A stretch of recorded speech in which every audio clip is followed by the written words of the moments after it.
Hi hello welcome back to my channel guys. చాలా రోజుల తర్వాత మా మమ్మీ వాళ్ళ ఇంటికి వచ్చానమాట. ఈ మామిడి చెట్టు వేసి ఎన్ని ఇయర్స్ మమ్మీ? 6 ఇయర్స్ అవుతుంది. 6 ఇయర్స్ నుంచి ఇప్పటివరకు ఒక కాయ కాలేదనమాట. నేను మా ఇంటికి వెళ్ళిపోయాక ఉన్న పిందులన్నీ చూసారా, కనిపిస్తుంది మమ్మీ? ఎంత మంచిగా కాయలు అయ్యాయో. మొత్తం వాళ్ళే పోసుకొని తినేసారు గైస్. నాకు ఇదిగోండి చివర్లు ఉంచారు. ఇవి కూడా గిట్టక పారిపోయాయి అనమాట, ఇంకా పెరగవు. నాలాగిద్దండి.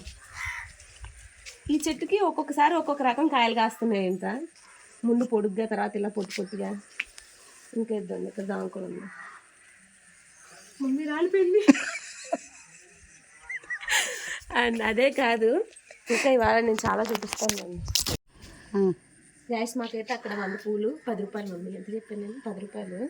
ఇక్కడ బోల్డ్ పూలు అల్లడానికి నాకు చేయి నొప్పుడుతుంది. ఇంక ఈ మందారం చెట్లు ఇవన్నీ పండగకి వచ్చినప్పుడు మొత్తం కొట్టించేసాను.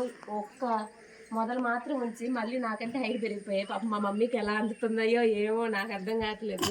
మా జాన్ చెట్టు మొత్తానికి ఒక్క జాంకాయ ఉంది, అది కూడా అందదు. చిలకలకు వదిలేసాం.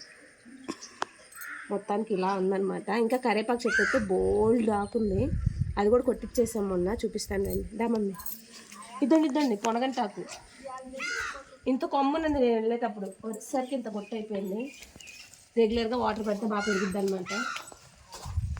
ఇది కూడా చాలా పెద్ద చెట్టు ఉంది, మొత్తం కొట్టించేసాము. కొట్టించాక ఇప్పుడు పక్కన కొమ్మలు పెట్టుకోవచ్చు. మంచిగా ఆకొచ్చింది, ఫ్రెష్గా ఉంది. మా ఇంట్లో ఉండే అన్ని కనకాంబరాల చెట్లు వేరు, ఇది వేరనమాట. ఇది కొంచెం పొడుగు కాడ, చాలా స్ట్రాంగ్గా ఉంటుంది పువ్వు కూడా. ఇప్పుడైతే మా మమ్మీ కనకాంబరాలు కోస్తున్నారు. కోసినవన్నీ ఇద్దరం కలిసి అల్లాలన్నమాట. ఇది వరకు నాకు అల్లడం రాదు కాబట్టి వేరే విషయం. ఇప్పుడు వచ్చు కాబట్టి ఇద్దరం కలిసి అల్లుతాము. వచ్చినప్పుడల్లా ఇలా చెట్లన్నింటినీ ఒకసారి చూసుకుంటే నాకు చాలా ప్రశాంతంగా ఉంటుంది. ఇది వాళ్ళ మన వీడియోస్ ఏంది. Next video. Bye bye. Subscribe to my channel. మీ పావని.